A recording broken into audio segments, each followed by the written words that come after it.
আরে মাধুরী, হ্যাঁ আরে কি হলো, চলো এবার। হ্যাঁ হ্যাঁ এই তো যাচ্ছি। হ্যাঁ মানে এবার তো দেবাদেবীকে একটু তোমরা একলা ছাড়ো, অনেক রাত তো হয়ে গেল। এই বিনুপুরু, যা তোরা নিজের ঘরে যা। আরে যাচ্ছি যাচ্ছি। গুড নাইট সেজা। গুড নাইট, যা। গুড নাইট সেজা বৌদি। বর্দি, মাধুরী চলো এবার আমরাও যাই, না হলে কিন্তু রিতম আমাদের ঘাড় ধাক্কা দিয়ে ঘর থেকে বার করে দেবে, তখন কিচ্ছু করতে পারবে না। হ্যাঁ একদম ঠিক বলেছো রিতম বাবু, তোমরা দুজনে এবার একেবারে জমিয়ে প্রাণ ভরে প্রেম করো, তোমাদের কেউ ডিস্টার্ব করবে না। আর আমি পার্সোনালি তোমার জামাইবাবু গ্যারান্টি দিচ্ছি কালকে সকালের আগে এমকো কেউ হবে না। হবে না? Thank you. আমি ওদিকে থ্যাংক ইউ। এসো এসো চলে এসো। Okay good night. Good night. Good night. Tata. Good night.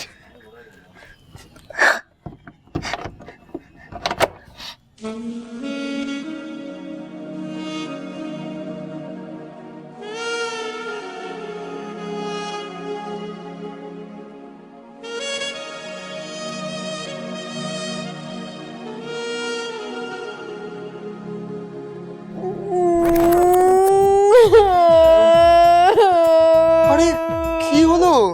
আরে তুমি কাঁদছো কেন? ও আমি আমি তোমাকে জিজ্ঞেস করিনি বলে? ও দেখেছো তো, আমিও না। আমার তোমাকে জিজ্ঞেস করা উচিত ছিল। আচ্ছা আচ্ছা, আমি তোমাকে জিজ্ঞেস করছি। হ্যাঁ আচ্ছা দেবু, বলছি যে আমি তোমাকে একটা নয় অনেকগুলো চুমু খাবো। দূর বাবা, আমি কি চুমুর জন্য কাঁদছি নাকি? সারাক্ষণ শুধু বাজে কথা। আরে তাহলে কাঁদছোটা কেন? কেন আবার? রানীর জন্য। কি বলবো মেয়েটাকে আমি বুঝে পাই না, সেই কখন থেকে ট্রাই করছি জানো, ফোনটা সুইচ অফ বলছে। মানে কি হলো, মানে মানে ওর থেকে তো জানতে হবে আমাকে, সেটারও কোনো উপায় নেই। শোনো না দেবু, বলছি যে তুমি না রানীর উপরে এতবার রাগ করো না। হ্যাঁ আমার মনে হয়, মানে আমার শুনে যেটা মনে হলো, রানীর বাড়ির লোক কিন্তু খুব স্ট্রিক্ট। হতে পারে যে ওর বাড়ির লোক হয়তো ওর থেকে ফোনটা কেড়ে রেখে দিয়েছে। হ্যাঁ হতেই পারে, বড়দা ভাই হয়তো নিয়ে ফোনটা সুইচ অফ করে দিয়েছে। আমার আর ভালো লাগে না। প্রথমে রিসেপশন, তারপর ফুলসজ্জা, রানী যে সবটা শেষ করে দিল, কেটে রেখে দিল পুরো। আমার মন খুব খারাপ হয়ে গেছে। সবাই মিলে একা রানীকে দোষ দিয়ে যাচ্ছ। না না না, এটা ঠিক হচ্ছে না। কাল সকালে জয় সেন্সে এলে আগে ওর সঙ্গে কথা বলে জানতে হবে আসল কেসটা কি হয়েছিল। দেবু শোনো না, আর কাঁদে না। হ্যাঁ হ্যাঁ, তোমার মন খারাপ, তোমার কষ্ট হচ্ছে।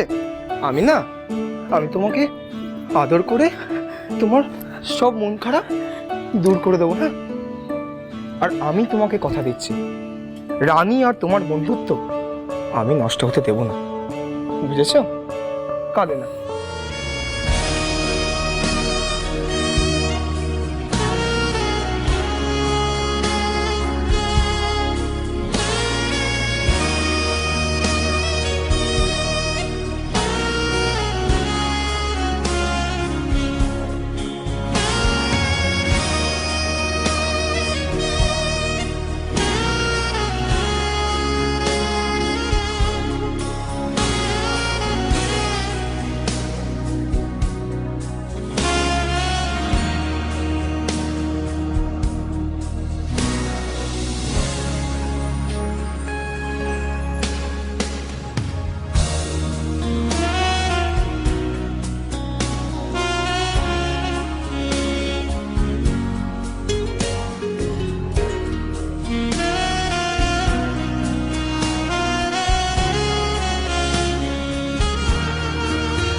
চেঞ্জ করলাম কখন আমি?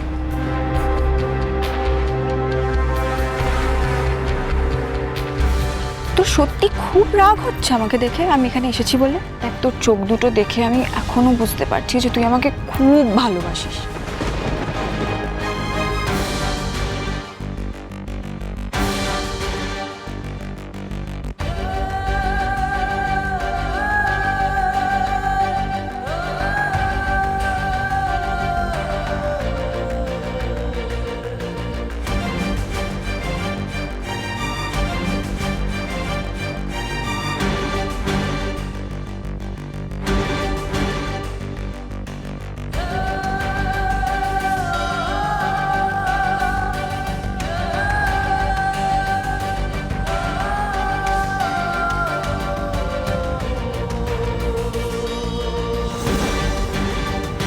কাল আমি আর রানী কোথায়? Is she alright?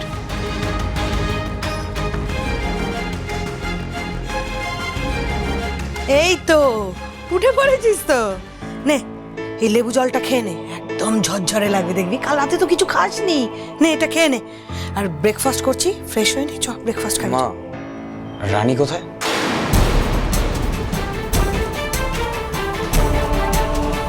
কেন? রানীকে তোর কিসের দরকার? তোকে যেটা বললাম তুই সেটা কর। বলো না, তুমি কি জানো ও কোথায়? বললাম তো, ওর খবর নেওয়ার কোনো দরকার নেই। তুই ছাড়ো, আমি নিজে দেখে নিচ্ছি।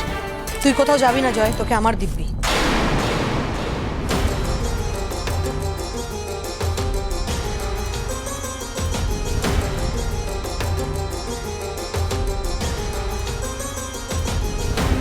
কি বলছো সকাল সকাল?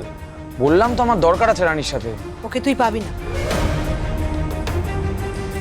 কাল রাত্রে ওর বাড়ির লোক এসে ওকে নিয়ে চলে গেছে, ওই মেয়ে আর এখানে নেই। কি? আজ সকালে ওর বান্ধবীদের গাড়ি করে পাঠিয়ে দেওয়া হয়েছে। রানীর কথা ভাবারও দরকার নেই, ওর সাথে যোগাযোগ করারও দরকার নেই।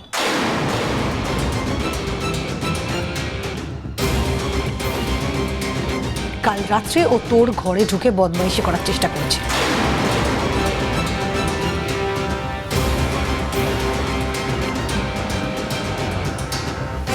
আমি ওকে যা শোনানো শুনিয়ে দিয়েছি। এই লেবু শরবতটা খেয়ে তাড়াতাড়ি ফ্রেশ হয়ে আয়, আমি ব্রেকফাস্ট করছি।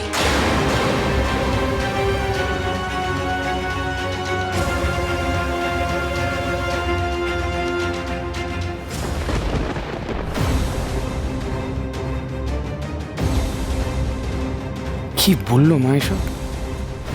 রানী বদমাইশি করার চেষ্টা করেছিল, সেটা আবার কি? আমি আরও তো একসাথে, আমি তো ঘুমিয়ে পড়েছিলাম। তারপর কি ঝামেলা হয়েছিল রানীর সাথে? রানীকে কি বলেছে সবাই মিলে? আর ওর বাড়ির লোককে নিয়ে চলে গেল কেন?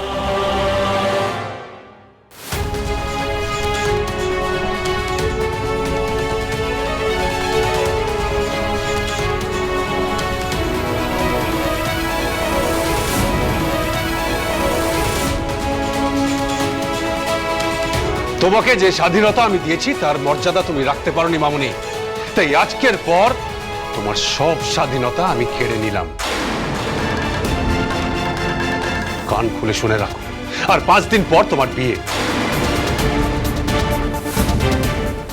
বাবা, বিয়ে কথা এখানে করতে গেল? 5 দিন বাদে আমার বিয়ে মানে? কবে ঠিক হলো এসব?